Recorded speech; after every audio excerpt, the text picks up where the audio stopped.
السلام علیکم سامعین ناظرین، آج میں آپ کو عشق رسول صلی اللہ علیہ وسلم کا عجیب و غریب واقعہ سنانے جا رہی ہوں۔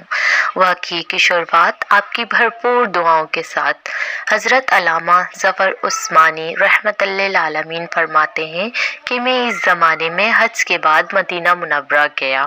ہم لوگوں نے کھانا کھانے کے بعد دسترخوان اٹھایا، دسترخوان کو لے کر ایک جگہ جھاڑ دیا تاکہ روٹی کے بچے ہوئے ٹکڑے اور ہڈیوں کو جانور کھا سکیں۔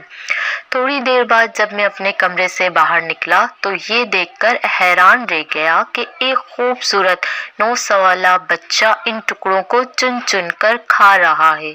مجھے سخت افسوس ہوا، بچے کو ساتھ لے کر قیام گاہ میں آیا اور اسے پیٹ بھر کھانا کھلایا، کیونکہ میں ایک ایسی ہستی کے شہر میں تھا جو غریبوں کا والی اور غلاموں کا مولا تھا۔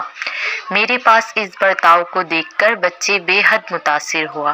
میں نے چلتے وقت اس سے کہا کہ بیٹا، تمہارے والد کیا کرتے ہیں؟ اس نے کہا میں یتیم ہوں۔ میں نے کہا بیٹا، میرے ساتھ ہندوستان چلو گے؟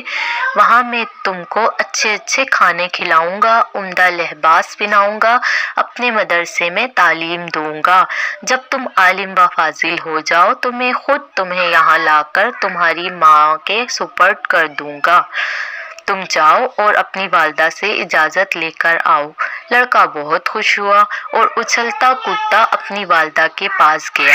وہ بیچاری بیوہ دوسرے بچوں کے ساتھ اخراجات سے پہلے ہی پریشان تھی۔ اس نے فوراً اجازت دے دی۔ بچہ فوراً آیا اور مولانا کو بتایا کہ میں آپ کے ساتھ چلنے کے لیے تیار ہوں، میری ماں نے اجازت دے دی ہے۔ پھر پوچھنے لگا کہ آپ کے شہر میں چنے ملتے ہیں؟ مولانا عثمانی مسکرائے اور کہا کہ یہ ساری چیزیں وہاں مہیا ہوں گی۔ مولانا کا بیان ہے کہ میری انگلی پکڑے پکڑے مسجد نبی میں وہ میرے ساتھ آیا اور ٹھہر کر رہ گیا۔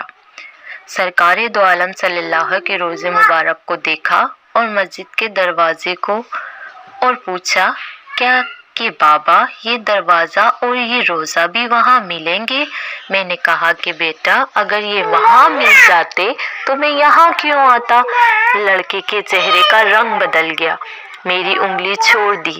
بابا تم جاؤ، اگر یہ ملیں گے تو ہی میں جاؤں گا، اگر یہ دروازے وہاں نہیں تو میں ہرگز اس دروازے کو چھوڑ کر نہیں جاؤں گا، بھوکا رہوں گا، پیاسا رہوں گا، اس دروازے کو دیکھ کر بھوک اور پیاس بجھاتا رہوں گا جس طرح آج تک بجھاتا رہا ہوں۔